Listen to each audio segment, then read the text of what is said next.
Well, thank you very much, Your Excellencies. It's a pleasure. So, a little bit of background on me. I was Kingdom Seneschal, but not of Vontier. I was West Kingdom from '96 to '98, and then from 2006 to 2008, I was Principality Seneschal for the Principality of the Mist. Which, after being Kingdom Seneschal, frankly, was just easy. So, some basics. First thing I'm going to do is I'm going to go over the different types of groups contained within the SCA underneath the umbrella of the international group. We don't have all these groups in Ontier. And some of these groups are very particular on how you obtain that status. And I'll go into that too briefly. But we all know about kingdoms and principalities. And then we have baronies as well, but there are actually two types of baronies. There's the baronies that we know, where the crown appoints a baron and baroness, or baron or baroness, after a polling is done. There is also something called a palatine barony, which there are very few of left. And those baronies are usually set up in remote areas that the crown, or if they're part of a principality or coronet, have a very hard time getting to. So with palatine baronies, they compete either on the combat field or through arts and sciences to determine who's going to be the next baron and baroness. The barony of the Far West is one that switches back and forth between the first 6 months is combat, and then they have an arts and sciences competition to choose for the next 6 months. The barony of Alicia, as some of you folks may have heard of the barony of Alicia in Northern California on the coast, because they're behind something referred to as a redwood curtain. It's pretty hard to get up there during the winter. Roads get shut down a lot. So their term of service for their baron and baroness is a year, and they have a competition that does a little bit of everything. There's fighting, or used to be fighting, thrown weapons, trivia contest, SCA geography contest, all kinds of stuff. Anyway, another group that is equal to a barony that you don't see up here is a province. So a province is very similar to a barony, except you don't have a baron and baroness. And there are various reasons for that. The first group ever set up in the SCA is the province of the Mist. Since right there in Berkeley, that's where it started. And actually for the first few years, the kingdom officers actually ran the province. And it made no sense for them to have a baron and baroness when the crown was always there. So they became a province. So not too many provinces out there. And then below the baronies, we have the shires. When we all know what shires are. And then we have groups below that. We have colleges, strongholds, and ports, cantons and ridings. Cantons are part of baronies, small groups within a barony. A riding is a similar small group inside of a province. The stronghold is a group attached to a military base, same thing with a port, which is usually attached to a naval base. And then we have colleges, which are pretty cool. And colleges, ports, and strongholds can either exist independently outside of a larger group, like a barony, or within their borders. So the big difference between those three groups is they're kind of set up like a shell, because college students come and go. But if you've kind of got the shell of a group, as it repopulates, you don't have to start from scratch to make the group again. Same thing with the military installations. People get deployed, but you still have the shell there. As people return or new people come in, you don't have to start the group again.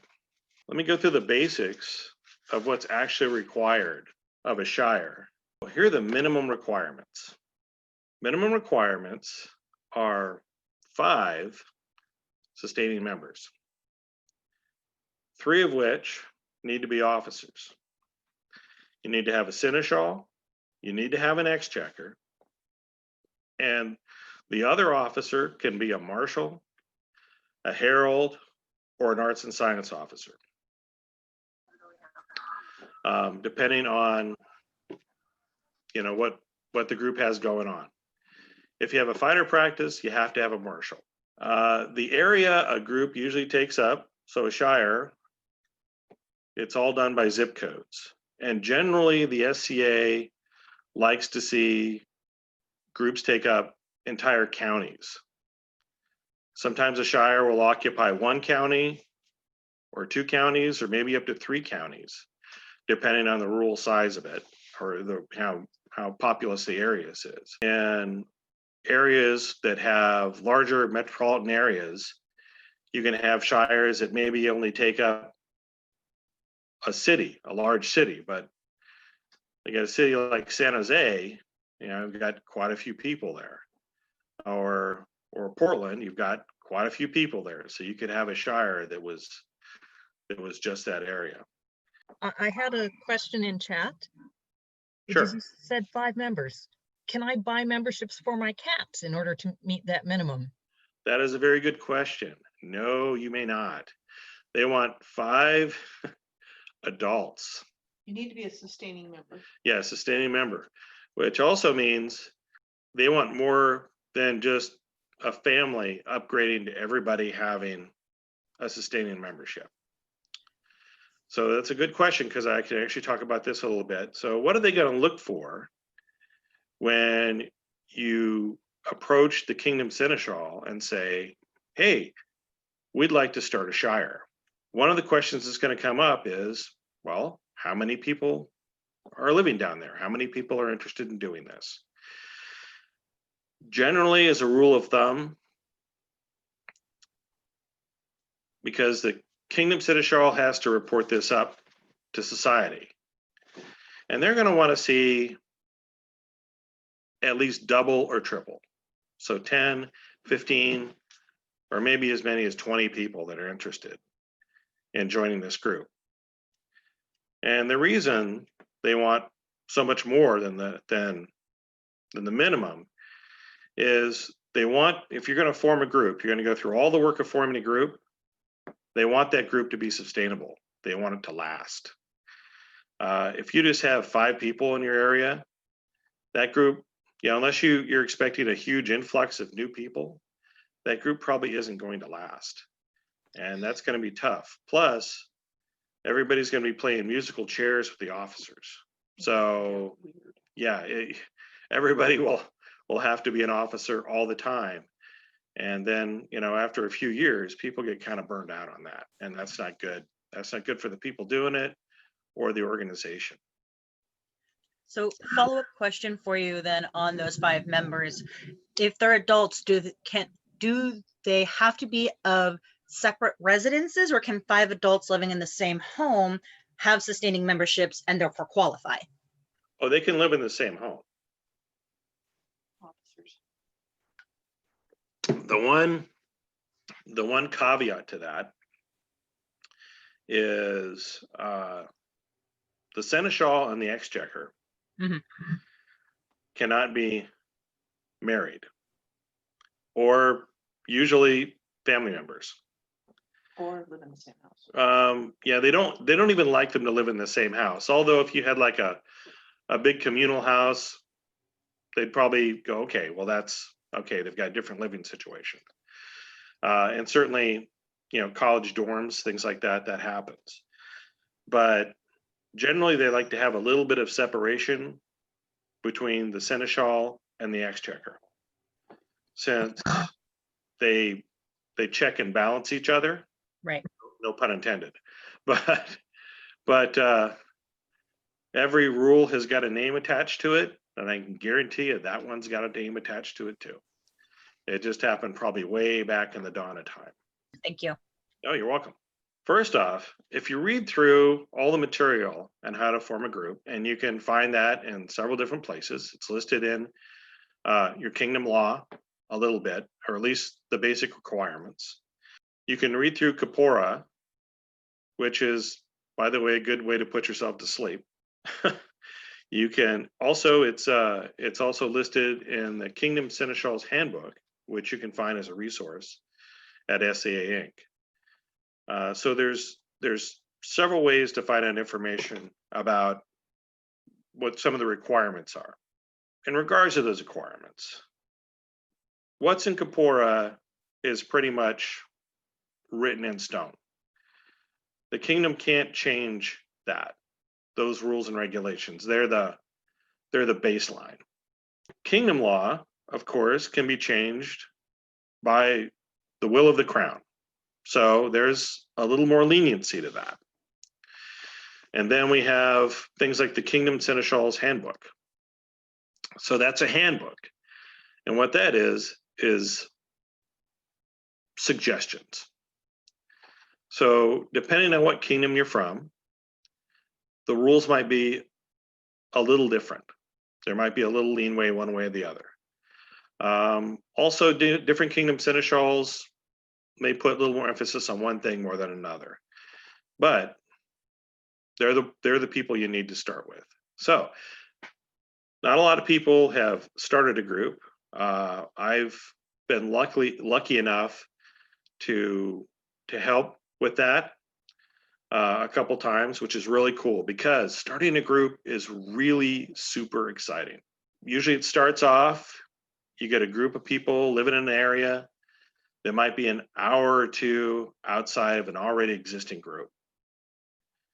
And maybe they met up going to events or notice that, hey, I've been following this person who's got an SCA sticker in the back of their car, into my own hometown. So, there's more of you there. So you start looking around, checking into it, and a small group of you come together, find each other and come together one way or the other.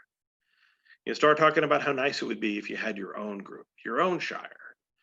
And that way you could have events and do different activities and you didn't have to drive an hour or two, which, that's pretty nice. So where do you start? Well, the first place you start is going to be your friendly neighborhood Kingdom Seneschal. Because there's certain things that they need to do to kind of help you get the ball rolling. Some kingdoms will have a deputy assigned to help new groups start up, and sometimes the Kingdom Seneschal themselves will be the one that wants to be more involved with that. So one of the first things that the Kingdom Seneschal or their deputy is going to want to know is, well, so what are the borders of this group? What are the boundaries? Give me a map. Give me an idea. Because what needs to happen after that is Kingdom Seneschal will contact society, and they can get a zip code list, which will list all the people who live. And usually it's like, well, we're talking the county of Noaria. So the county of Outer Noaria wants to start a group. So now we need to pull the zip codes for that entire county and see who lives there. And you might actually be surprised about how many people live within that area, but maybe you don't know them. Maybe they only play at kingdom level stuff, or maybe they haven't played in a few years, but they're important to know who they are when we go to the polling process on this. So we need to determine the borders of what's going to be referred to as the incipient shire. And I want someone to think me up a name of what this incipient shire is going to be. One of the things we have to look at is, does anyone else lay claim to that county? And that's something the kingdom will be able to tell you. Because maybe you don't know that another group actually lays claim to part of that county for one reason or another. Generally, groups take up an entire county, but there are exceptions. The Shire I grew up in was all of Sonoma County, with the exception of the city of Sonoma, which was in Sonoma County. And that belonged to the neighboring barony. But it just seemed odd to us. Anyway, so you approach the Kingdom Seneschal as a group. You tell them where you want to be. You tell them how many people you have that are interested. You know, hopefully you've got a group of you and 10 or 15 other people that are all excited about this. And you've come up with a name, and now's the time to insert the name. Okay, who came up with a name? Clovis Land. Clovis Land. Okay, the Shire of Clovis Land. So the Shire of Clovis Land. So the Kingdom Seneschal is you're probably gonna want to get together with them at an event or some other, you know, at a coffee house or something like that. Most of the time, the Kingdom Seneschal or the deputy is going to want to eyeball the group, kind of get a read for who's who in the zoo, who the players are, things like that. They're going to want to know, all right, well, incipient Shire of Clovis Land, have you talked about who's going to be your Seneschal? Because you need to have one of those. And have you talked about who's going to be your exchequer? Because you definitely need to have one of those. And we need one other officer that is either going to be a marshal, a herald, or arts and sciences. So who gets that job? Now you can have all three of those other offices. That's not a problem. You have as many officers as you have people to fill them. But the Kingdom Seneschal and the exchequer can't also be the marshal or the herald. They kind of have to have they want three separate people filling at least three separate offices. You're all excited. You've told them, okay, we want this area here. Here's the county we're in. Here are the different cities that are in the county. These are the things that we need the zip code list for. Now, generally, it's better if you come to this meeting where you've actually printed out a map of the county, because people love visual aids. And when people did this for me, visual aids were very handy, especially if it was an area where I didn't know all the county borders by heart. So maps are good. Also, you're going to want to know who your neighboring groups are. They're going to be real important in a little bit down the line. You want to make sure that you stay friends with your neighbors, and you're not doing a land grab. And we'll get to negotiations on that in a minute. But let's just say that everything's going swimmingly, that nobody else claims the lands that you want to have the Shire, of Clovistan. And so you're good to go. You've got the Shire's proposed name, and off you go. So you're going to be given manuals by the Kingdom Seneschal and the other kingdom officers, usually, on Seneschal manuals and exchequer manuals, and if you have a marshal, they're going to have a marshalling manual, and arts and sciences and heraldry and stuff like that, because your officers need to know their stuff. They need to start learning their jobs and learning how to fill out reports and things like that. And that can be kind of scary and overwhelming, but the kingdom is there to help. Also, if your lands lie within a principality, the kingdom might actually turn that job over to the principality seneschal and the principality officers to work more closely with you, which is good.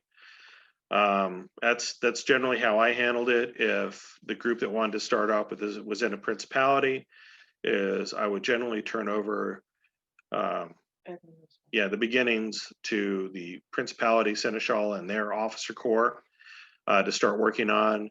The kingdom would be informed about it as well and kept in the loop. And that way, if anything came up, we were able to handle it. So one of the first things you're going to need to start doing as well is also you're going to need to come up with the heraldry for your device. Start thinking about that. Because in order for you to become a real group, you're going to need, besides the officers and the minimum number of people plus or minus 10 or 15 people, is you're going to need a name that'll pass, just like you did when you passed your name. Your name has to pass. And you need heraldry for a device that'll pass. Now, if you try to get your heraldry to pass and it doesn't pass, the crown can actually give you a buy on that. But you have to come up with a name that'll actually pass. So let's say we've got all that taken care of. We've got our officers in place. Somebody volunteered to be seneschal. Somebody volunteered to be exchequer. And thank goodness for the people that want to do the exchequer jobs. You've got somebody that volunteered to be the marshal or the herald or the arts and sciences person. You've got 10 or 15 people in this area that are really excited. You get together at Starbucks or Denny's or wherever you meet up, and you're scratching out on napkins different ideas for the heraldry of your shire. I mean, it's pretty cool stuff. Yeah, make sure, my wife said, make sure the restaurant has good pie. That's important. You know, the officers are interacting with whoever's above them. And so that's usually going to be a principality officer or a kingdom officer. Learning how to do the jobs, learning how to get reports in, things like that. Now, if you're a canton, if you're wanting to form a canton, you would be working with baronial officers as well. So we got all that going. Everything's going great.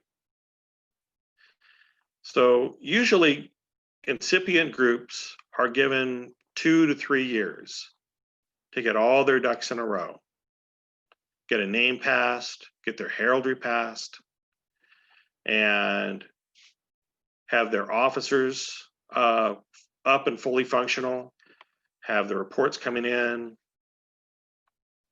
All that's happening, you're golden. Here's one of the hiccups you might run into. Usually, one of the things we like to see from new groups is that they run an event, at least one a year. It is strongly suggested you try day events. They're a lot easier to put on. They're a lot less expensive to put on. Unless you've got, starting your shire, you've got a bunch of old seasoned hands that they can run a full-on camping event in their sleep. But then we run into the problem of money. How does a brand new group find funding? Well, there's a couple of different options. There are certain fundraisers you can do, and I would work with the Kingdom Exchequer for what fundraisers are permissible, because different states have different rules in regards to what is an acceptable fundraiser for nonprofits. And as long as also the federal rules change in regards to what we can and can't do for fundraisers. So you don't want to step afoul of the law on that, trust me. So one of the ways you can do is you can do fundraisers to get some seed money up to do your event. Sometimes you can do fundraisers at kingdom level events, principality events, or you've got a neighboring barony that allow you to do a fundraiser. And that's great. Other times, let's say maybe because of different regulations and constrictions, fundraisers are not going to work. Well, you can ask the kingdom or the principality, or maybe one of your groups that border you, maybe you've got a barony that borders you, to loan you some money to put down for the park rental, which is great. We're probably going to want to have with the exchequers some sort of written agreement. It's important to have written agreements when it comes to money. Trust me. You don't want to do it without it. Handshakes, as good as they are, yeah, you're going to want something in writing. So you want to at least throw maybe 1 or 2 small one-day events each year to prove that you can actually do this, that you can function and pull an event off. It's all kind of like a series of little tests as you're going down the road towards becoming a real group. Once you've achieved the numbers, once you've achieved the officers, once the officers are all doing what they should do, and you're having, you've got your monthly Shire meetings going. I mean, everything's going great. And you've run your first event, and a bunch of people showed up. Awesome. Now you've got money in the bank. Kind of. A lot of incipient groups in a lot of kingdoms, the kingdom or the principality would need to hold their funds for them while they're incipient. It's just the way the exchequer usually works. And like I said, different kingdom exchequers are going to have different regulations and regards to this, different wants on this. But generally speaking, incipients groups funds are held for them by another group. Also, in a lot of other places, the officers of your group are in a way deputies to another officer of an existing group, whether that be another barony or a principality or the kingdom, until they become a real group, and then they become officers in their own right. So do we have any questions? What about if you're able to get a hold of some place that isn't going to charge you for rental for use of the property? Well, that's great. That's awesome. That way you don't have to worry about getting that seed money. I've seen groups where the group got together and everybody passed the hat to get money for start money. Other times they'd ask the kingdom for a loan. But if you can get a free site, that's awesome. That's going to make your lives a lot easier. Here's kind of an interesting thing. If you can find, you don't have to be referred to as a shire. If you got a name that means the same thing as a shire, that'll pass the College of Heralds, go you. It'll. If the group's started by an overwhelming number of Mongolian persona, go with that. Yeah, you could go with that. Now, keep in mind, everybody else is going to refer to you as the Shire of Hermenistan. And so you might spend a lot of time correcting them. But you could do it. Okay. Appreciate that. So also the SCA also likes to see groups to be kind of diverse a little bit. They don't want a group to specialize in just one thing. It's like, we're going to be a Shire and we're going to specialize in just fighting. We're not going to do anything else. We're just going to, Lack of diversity. we're just going to do fighting. The Kingdom Seneschal is probably going to say, the handbook says there should be more diversity. And when I talk to Society Seneschal, they're going to ask me about what's the diversity of this group like. So that's something good to keep in mind. Also, one of the questions that comes up sometimes is a giant household. If everybody in the area is in the same household, how does that play out? Well, that's why the Kingdom Seneschal or their representative kind of want to eyeball the players involved. It really sucks for the one new person who just moved to the area and isn't part of the household. Exactly. So that's usually frowned upon. There's a reason that households are not allowed to host events themselves. That's why they need a group, a shire or canton or barony or somebody to host it with them.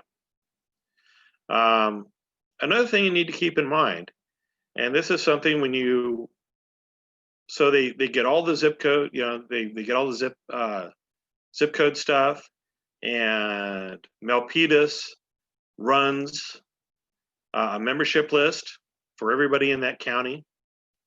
You might find you've got a bunch of people that you have never seen. This happens more than you think it does.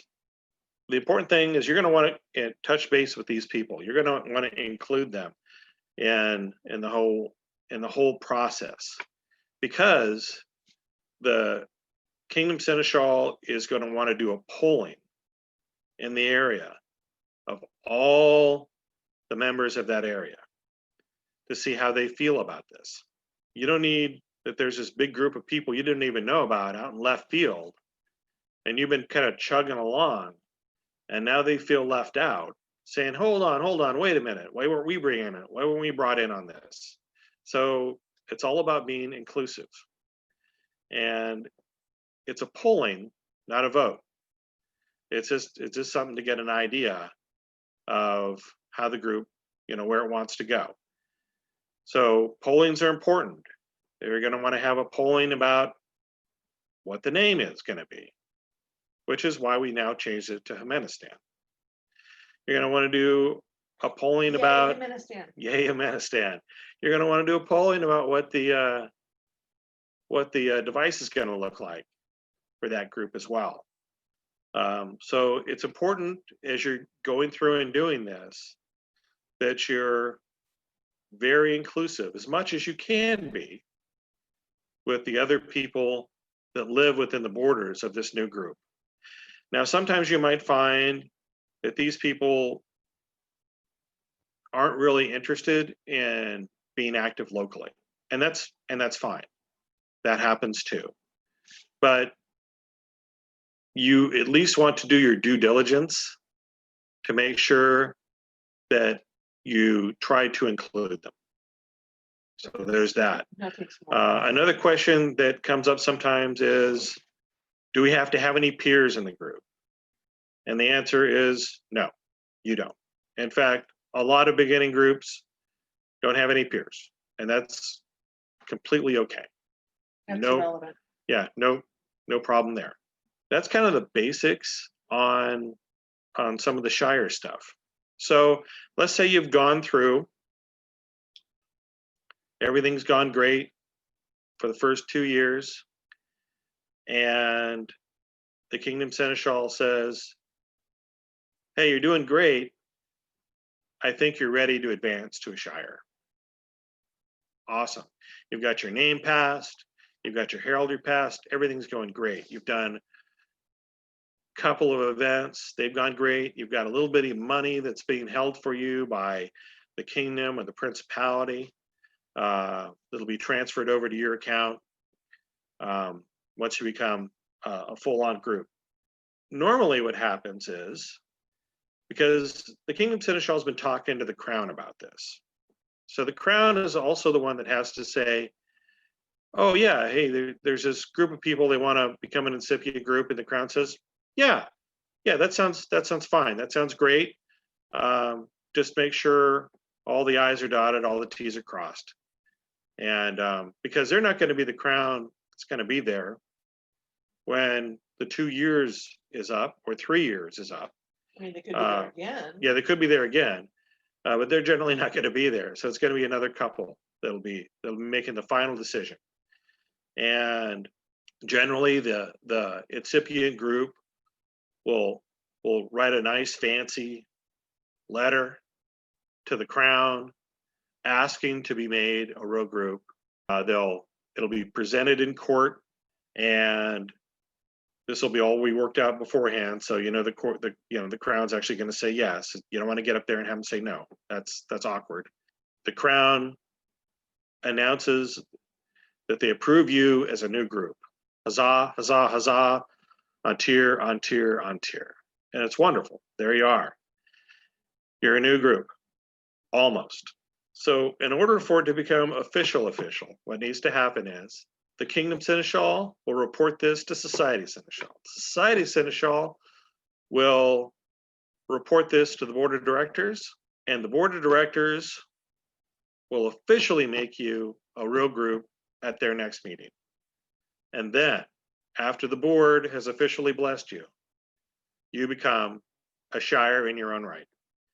At that point, the Kingdom Exchequer or Principality Exchequer will help the Exchequer and Seneschal and folks set up a bank account and go through all that sort of stuff, and financial committees and all that good stuff. So that's the basics of a Shire. Cantons, a little different. We'll get into that next. If it seems like building a Shire is a series of tests, because it is a series of tests to make sure that your group is going to be sustainable. That's very important. One of the saddest things for a kingdom to do is to dissolve a group. I've had to do that a few occasions, and I hated it every time I had to do it. The SCA likes to do what they can to keep groups vital. So let's say you want to form a canton, and I understand there is some interest in this. We'll make it easy and say that you want to stay in the same barony that you're already part of. So the first thing you would do, if you got your group of people together, is you would want to schedule a meeting with your baron and baroness and your baronial seneschal, and sit down and talk about what the borders of that canton would look like. You're going to have the same requirements you would as a Shire in regards to membership and stuff. So the numbers of a canton still count towards the required numbers of a barony, which, by the way, are 25. So you don't take away from their numbers, but you are asking to kind of carve out a little bit of that barony's territory, because maybe you've got a group of people, maybe you're on the outer edges of the barony, maybe the barony is quite large, and you want to do things more local. Still be members of the barony, but you want to have some activities local. You want some of your own identity, which is great. But you're going to want to make sure that you don't burn any bridges, that the baron and baroness and the baronial seneschal are all cool with what's going on, that they don't think that you're trying to break away. That's a different story too. Because a lot of cantons eventually break off to become shires. Not always. There are baronies that are made up of many cantons. There's one in the West Kingdom made up of like 5 different cantons. And it has been that way for decades and decades. Darkwood? That's 4. Yeah. That's 4. Yeah, 4 cantons in the barony of Darkwood. So they're not breaking off. But if the canton does break off and become a shire, it does affect the barony's numbers. So that's something that needs to be taken into consideration. What are the canton's goals? Do they just want to stay within the barony, which is great, or do they have aspirations of eventually becoming an independent shire? So that's something that needs to be talked out and negotiated. If you hit a sticking point, it's a good idea to bring in the Kingdom Seneschal to help negotiate the situation out. So hopefully that doesn't become necessary. The Kingdom Seneschal would still need to be contacted, of course, and it would take all the regular. So do we have any questions? These hypothetical 2 people wanting to start their own canton and break off. Well, actually, let's go through that scenario. So, and how does a duchy happen? Okay, we'll get to I that. think that's next on. We'll get to that. So this could be interesting. So you've got a group, and by the way, this isn't unknown. Right. You have a group of people that reside in one barony, and that barony neighbors another barony. That group of people would like to break off and become a canton in the other barony. So yes, this is something the Kingdom Seneschal is definitely going to get highly involved in. Because it's also dealing with redrawing the lines of baronial borders. Exactly. So a Kingdom Seneschal can approve new shires and cantons, as long as those cantons reside within the same barony. Mhm. Kingdom Seneschals cannot approve on their own border changes of baronies, principalities, and kingdoms. That all has to go up to society. So, so that's important to note. So the Kingdom Seneschal can't go, oh yeah, well, that's fine. We'll just change the border here. Mhm. Kingdom Seneschal's going, okay, well, let's see the proposed lines, and we're going to need to go to society to see what they say. Hopefully, both baronies are cool with this. Hopefully, all the people that live in that canton within the zip code of where that canton would be, that affected area, that, because they're going to do a polling, that they're going to want to see at least 75% plus. Oh, wow, really that high? Oh, that high. Because you don't want 60%. Mhm. That's because now you've got 40% of the people who oppose this situation. Okay, so you want as high of a positive outcome as possible. You want as high as a positive outcome as possible. And you're going to need to do some politicking on your own, hopefully, very gently, to get as much buy-in as possible. Yeah, you don't need people who have been baron and baronesses of either group, or dukes and duchesses who live in either group, or so on and so forth, or viscounts and viscountesses who live in each of the groups, to write letters that are going to deep six this stuff. Because the very last thing that the Kingdom Seneschal and the Society Seneschal are going to want to deal with is a cat fight. They don't want that. Right. So people have to be on board. People have to have buy-in. Now, if this area that's going to be a canton is going to be switched over to this other barony, maybe they've been playing with that other barony for a really long time. And the barony that they were part of was one of the original baronies of that kingdom. So its borders are huge. And these people really don't play with that main barony very much, haven't in a long time. So you have precedents of this pocket of people that want to join the other barony already have precedents of participating in this other group, because that's another thing that they look at for in cases like this, is what's a participation level of that group in the barony they want to join, and versus a participation level of the group they want to leave. So that's something to consider. The Kingdom Seneschal, and if it's in a principality, the Principality Seneschal would also be part of the negotiations. And if it's in a principality, the coronet and the crown would also be part of these negotiations, I can assure you. And making sure that the polling was done properly and there's not going to be any blowback. Right, that everything's just done above board. Everything has to be done above board. And it may not be a problem at all. The one barony might go, okay, well, that's fine. They certainly play with the other group more than they play with us. And if, once the polling is done You know, if they can kind of see the writing on the wall, then it's a lot easier to change that border.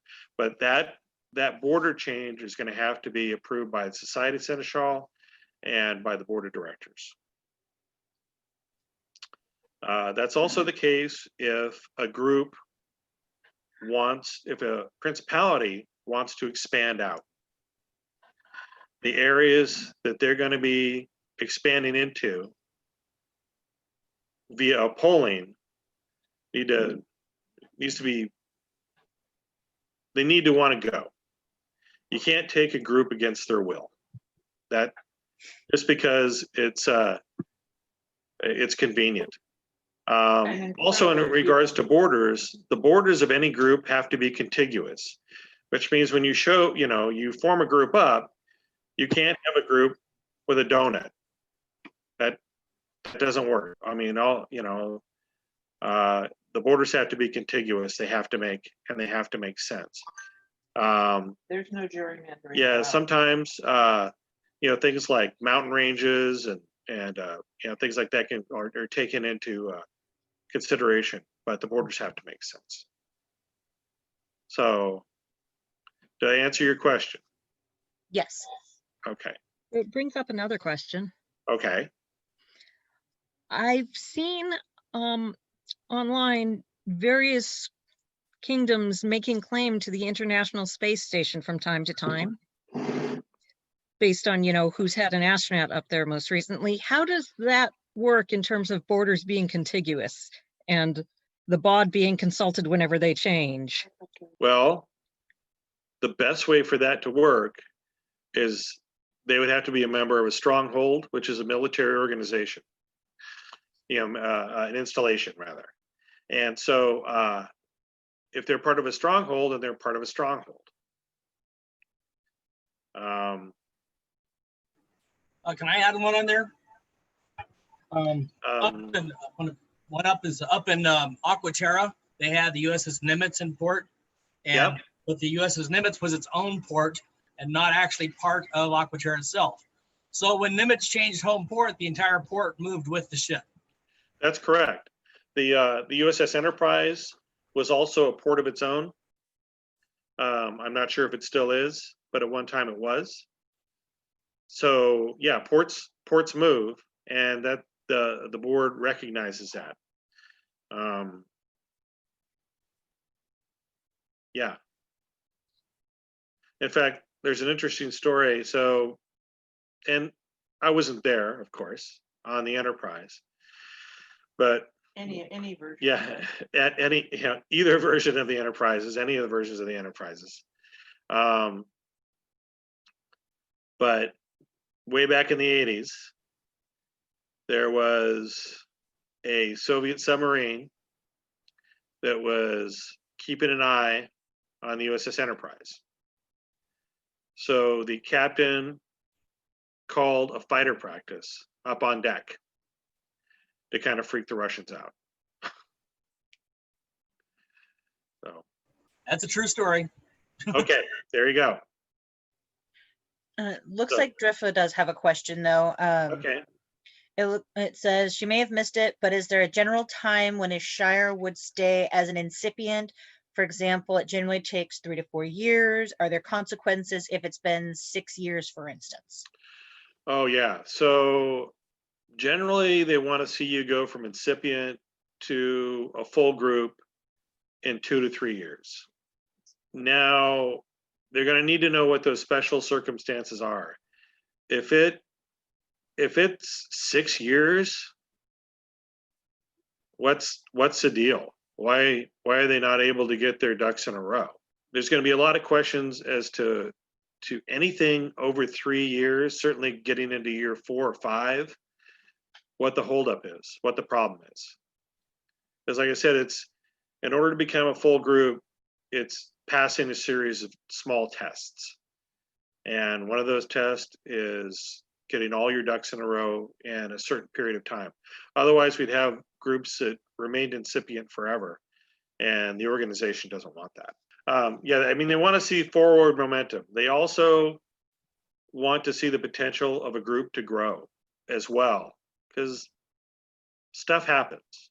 Rural areas become less rural, which is, which is good if you want more membership, not great if you like farmland over housing tracts, but as far as membership goes, they want to see the potential for more growth.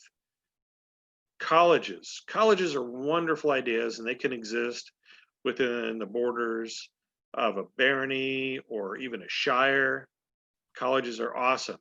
They're part of the they're group. kind of an engine to get brand new members. So that's, if you can get a college going, that's awesome. Also, with colleges and strongholds and ports, the majority of the people who are members of those have to actually go either be members of that military installation or be students at that university. So it can't be like one token student and a bunch of other people who also say they're members of the college but don't actually attend that college. Usually, What about college staff members? What's that? What about college staff members? Now, staff members are different because they actually work at that institution. So that would count. That would count. The wonderful thing about colleges is colleges have a lot of benefits for us. One of which is access to a lot of different facilities for little or no money, which, I mean, you can't undersell that.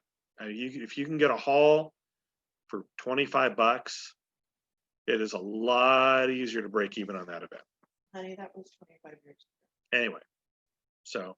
Yeah, Coeur Duval has a lot of activity with Oregon State. Yeah. And yeah, I wish we had more colleges. If you listen to some of the sisters interviews and stuff like that, people, well, how did you find the SCA? I was in school. Yeah, I was in college. I didn't find it in college. I found it another way, but that's how a lot of people found it. So here's the thing about sustaining colleges. So a college is seen as a shell. They expect to have people come in and then people leave. It happens. One year you might have a bunch of members, and the next year maybe you don't have the 5 required. So what happens is colleges go dormant along with the military bases. They're set up so they can go dormant. Now that doesn't mean the group is dissolved. It just means that we're going to kind of hold that, have a placeholder, so that when more people come and get the attendance rolls up, we don't have to start from scratch again. So that's kind of another magical thing that happens with colleges and strongholds and ports. And you don't have to be a university to be a college. You don't have to be a university to be a college. You could actually be a research facility.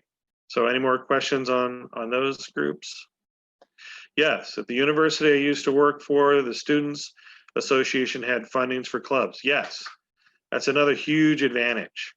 Are you really looking at the chat? Yeah, I'm actually really looking at the chat. Yeah, so that's a huge advantage. So they can get money from the college, which is awesome.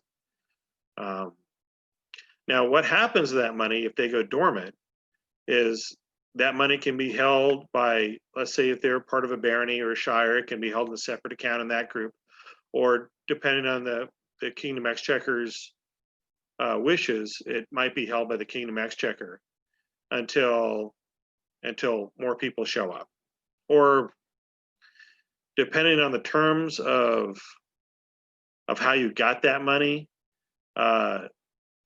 the organization may want all or part of it back. So you have to be very careful about tracking it. So any more questions about that?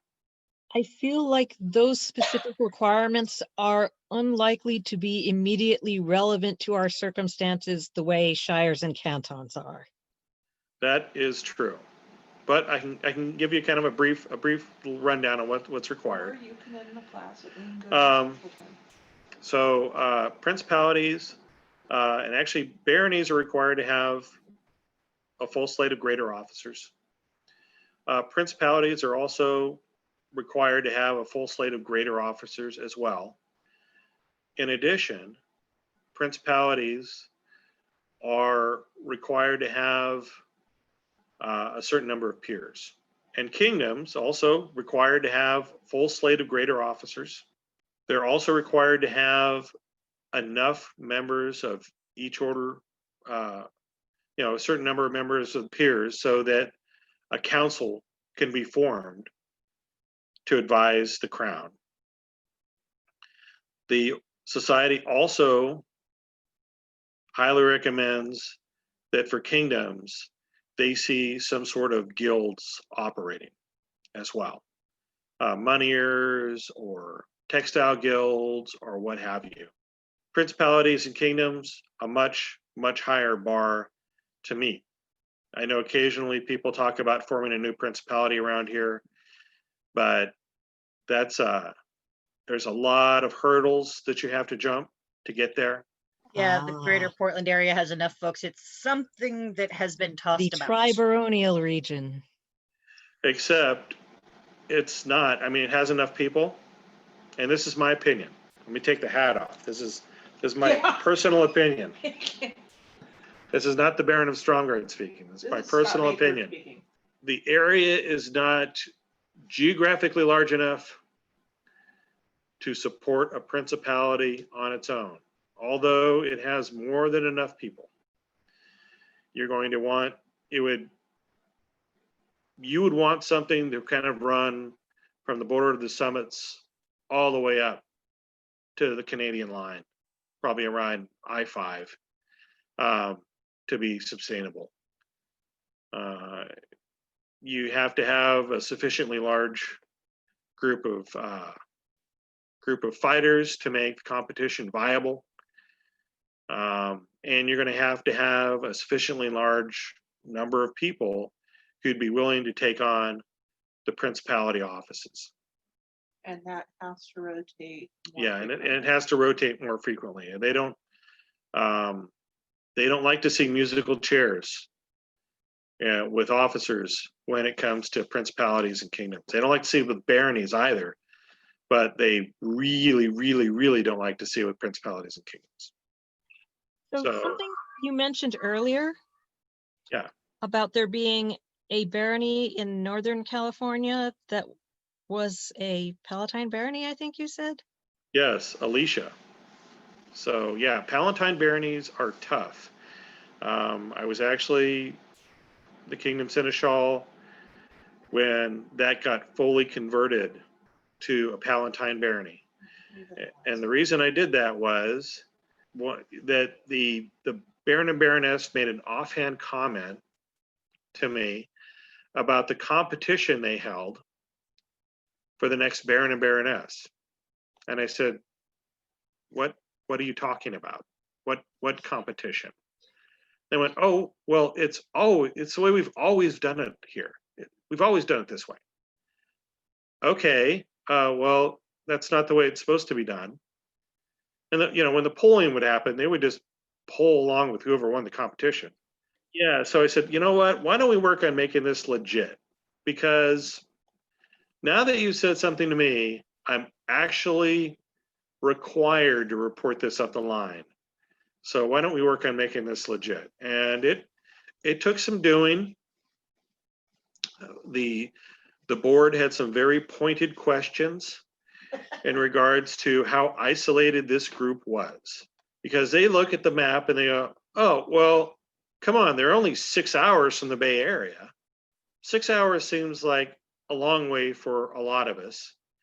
But if you live somewhere in the middle of the country, driving 6 or 8 or 12 hours to an event is not unheard of. So what had to be explained was that it wasn't just the 6 hours of travel. It was that during most of the winter season, there were usually landslides that shut roads down and you couldn't get there. for months at a time. And The main highway up there is 2 lanes. yeah, so after some convincing and some cajoling, the board approved them becoming a Palatine barony. But as a new Kingdom Seneschal, I had no idea the amount of pushback I was gonna get. So it was a learning moment for me. Because What I was actually wondering is if they're in Northern California, maybe they'd be happier in the summits. well, and That was also. okay, proposed. so that goes back to some old proposals about that group and some other groups in the southern part of the state of Oregon forming a city-state The dual fealties. that would have dual fealty, and the board hated that idea. So did the King of the West. So did the Crown of the West, and so did the Crown of Ontario. So the only people who loved that idea were the people that lived there, and that wasn't going to fly. And you would think that the opinion of the people that live there would be of some importance to the bod. Well, it is of some importance to the bod, but it's all about precedence. And so if you allow that group to do it, other groups find out about it and they want to do it too. And it kind of becomes a whole chain reaction of problems. Fealty with one of them. You know, so they just kind of stop that right where it stands. I'm not saying it's right or wrong, but I'm just telling you how it is viewed and how it is done. For the board of directors, it's all about setting or keeping precedents. So they're very, very, very, very careful about They're very slow to move. new ideas. They don't want to do anything that they might have to undo later. Exactly. I mean, there was a group, and I forget which kingdom it belonged to, and actually it's kingdoms have changed down there. It was in the southern part of the United States. So there was a shire that was actually on the border of 2 kingdoms down there. And it periodically would switch which kingdom it belonged to for a time. And then finally they said, okay, enough of that, you know, it's fish or cut bait.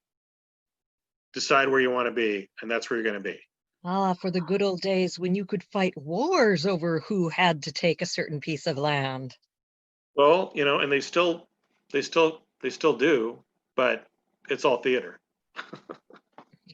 Okay, next question. You said something about there was the idea floated for a city-state.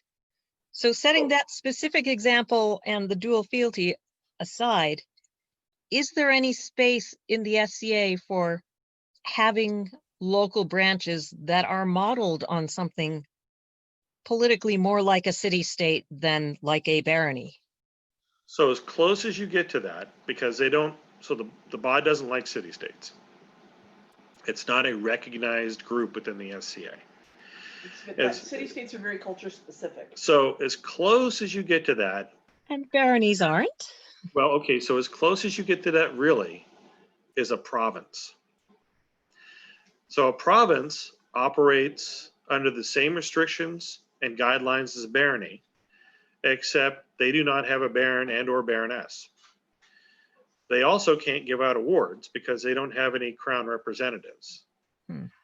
In that case, it would kind of be, well, I mean, provinces are like shires, really large shires. And I'm kind of wondering because there was a branch back east that functionally was run by a council of guilds for several years, because although they had a baron on paper, he had stopped playing with the SCA.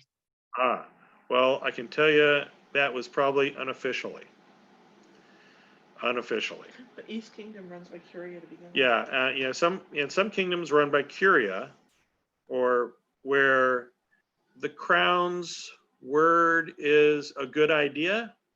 Yeah, well, out here on the West Coast, I have found that, pretty much you have a lot of royalist kingdoms where the crown's word is law, period.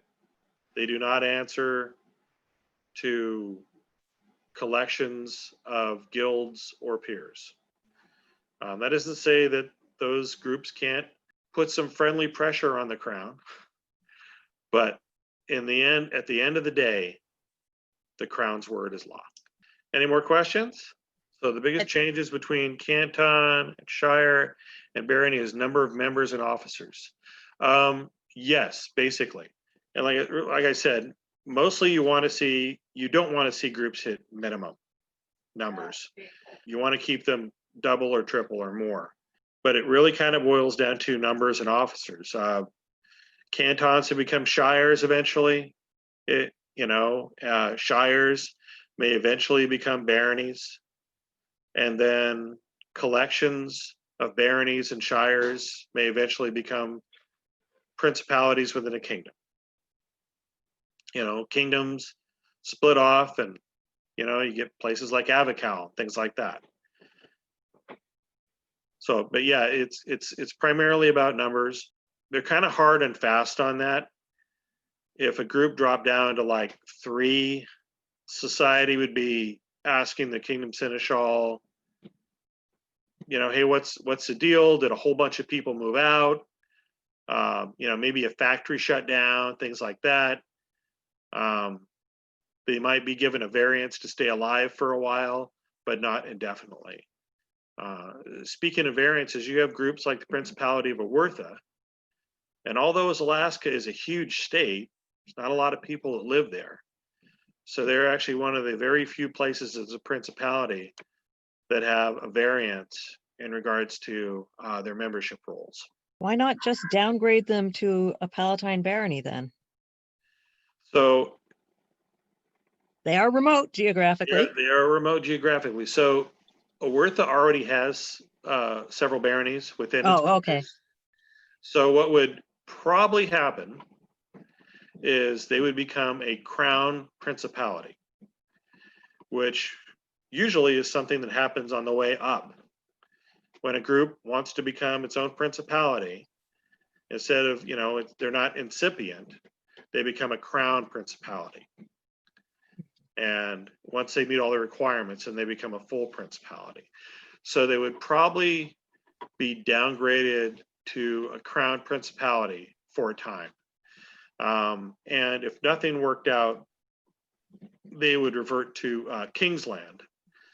So you'd have baronies that existed in Kingsland, kind of like a lot of baronies up here do that are outside of the summits, and where we all operate just fine.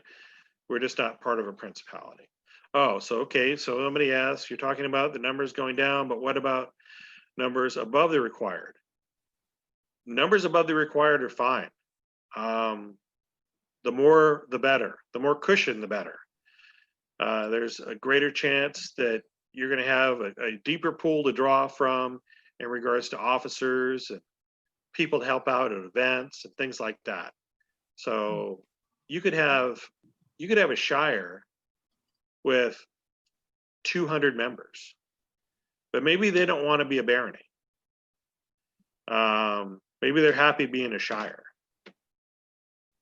Or you could have a principality that doesn't want to go kingdom. Exactly. And not every principality is designed to go kingdom. So some people feel that, well, there's, you do this, and then your next step is this other group, and then your next step is A, B, C, D. And it doesn't work necessarily that way. Not every principality is designed to be a kingdom in its own right. And I can give you just some examples. Like down in the West Kingdom, you have the Principality of Sinagua and the Principality of the Mists. Those two principalities are very symbiotic in their relationships. They were never designed to become the Kingdom of Sinagua and the Kingdom of the Mists. It just wouldn't work. They will forever be principalities, at least in my opinion. So any more questions? There was a question about duchy, and I don't know if you answered that or not. Oh, yeah, okay. No, I haven't. I just was curious if it actually existed at this point. Okay, so Ontir has a very specific rule about royal patronage. So somebody and I believe you have to be at least a count or a countess or above. So count or countess or duke or a duchess can be a royal patron of an area that may not be an organized shire or what have you, but they can be a royal patron. They're going to need the permission of the crown to do this. And as a royal patron, they kind of become the cheerleaders for that group and the organizers for that kind of geographic area to like maybe raise war bands or encourage different arts and sciences type things to come out of that area. So that's as close as we get to an actual duchy, as I understand it. But not every kingdom has that arrangement. So, and as long as that royal patron doesn't raise troops against the crown or raise troops that fight on the other side during a war, it's all good. They just you cannot raise troops and go to war against your own crown.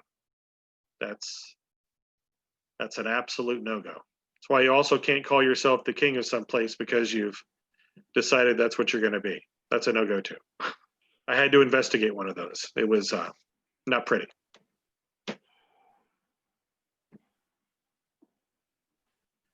So, any questions?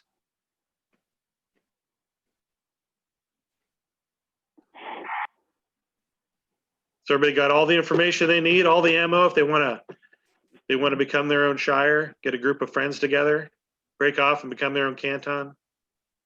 I don't know if we'll break off or not, but I think a lot of us got a lot of great ideas on that. So Yeah.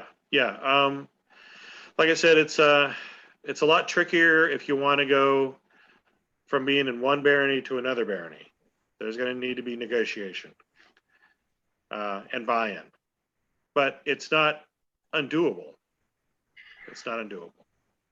Yeah, I know, or at least I've been told, borders have changed. For example, I think Ortha at one time was a part of Ontir and decided that there was not any additional benefit to being a part of Ontir versus being a part of the West.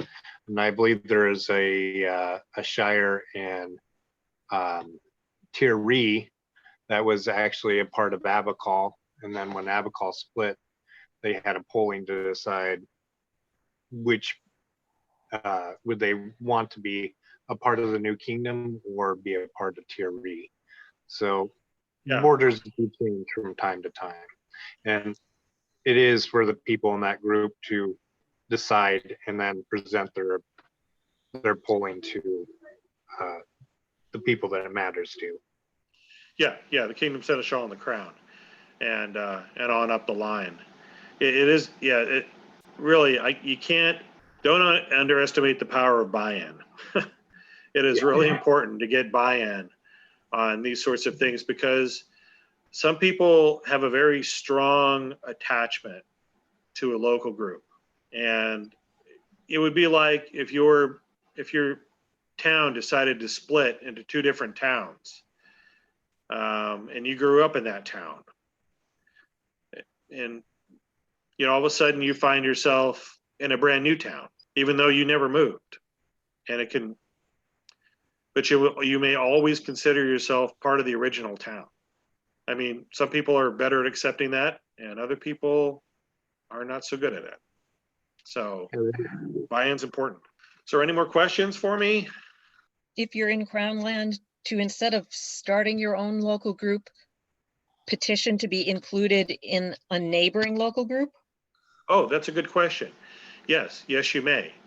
So that is a really good question. So yeah, let's say you get a group of people and you want to become part of the neighboring barony or shire or what have you. You can reach out to them, and hopefully they're all warm and fuzzy about it too. Because when they take an area, they have to take everybody in that area. So hopefully there's no hidden skeletons in that. uh, you laugh, but it's come up. You know, it's like, oh no, that one guy I don't like lives there, and there's no way. There's no way. So, which might cause some interesting borders being drawn, for example. But yeah, a group of people can petition to join another part of an existing group. You might also find out that there was a group there a long time ago and it was dissolved. So you might be asked, well, all this legwork's already been done in regards to a name and a device. Would you like to work to reactivate that group, or do you want to start from scratch? So that's something else that can come up as well. Because populations move, and borders do change all the time. There's probably some people from the original group still there. There might be. You would be surprised where you find people. They might have just dissolved because no one wanted to be exchequer. That's true. We had a province. Actually, there was the province of Caldarium, which was Marin County, and after a point in time, they had a really hard time keeping all the officers required of a province. So they asked to be downgraded to Shire.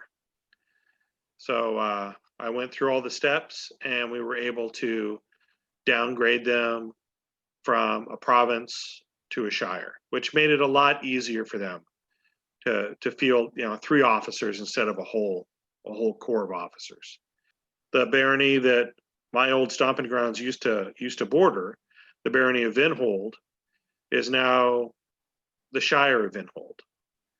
And part of their problem was they couldn't keep, they had a hard time keeping above 25.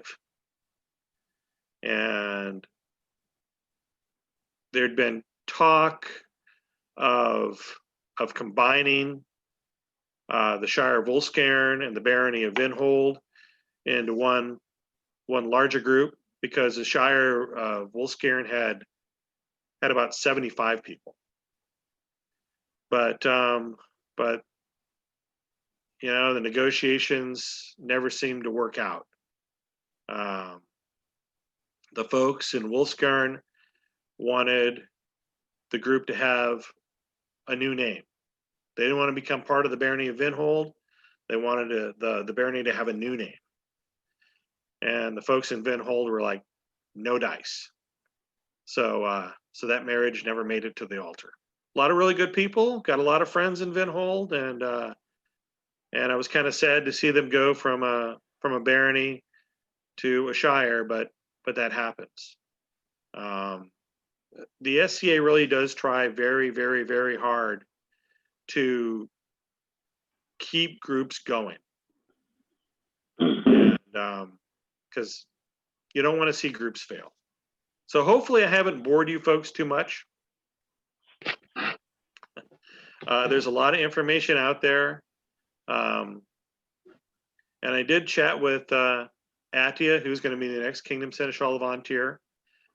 She's a friend of mine, so I chatted with her about what I was going to talk about in this class, because I certainly didn't want to put out any information that was going to come bite her right after she stepped up. Like say, okay, Shire of White Mountains. Oh, and the Outlands, great. Yeah, and for the Outlands people, different kingdoms can have different procedures and customs. So keep that in mind. I'm only operating on the knowledge I have from being a West Kingdom Seneschal, and from what I've learned about the administration of the Kingdom of Antir. All right, folks. Well, thank you very much for listening to me prattle on, and hopefully I gave you some good information and was able to answer some questions that you might have in regards to this. I want to thank you very much for joining us tonight. It has been a great class, very informative, lots of things that I didn't know before. Thank you, Duncan. Thank you. You're very welcome. It was my pleasure. Thank you for letting me do administrative geekery all over you. Oh, thank you for coming and doing our class. So Wonderful. It's, you know, I know when you read it in the manuals, it's pretty dry stuff, but let me tell you, when you've got a group of people who are forming a new group, the excitement in that group of people is just contagious. It's just contagious. Speak Thank well. you all. Thank very you, much for your Excellency. patience. Bye-bye. Thank you. Bye-bye.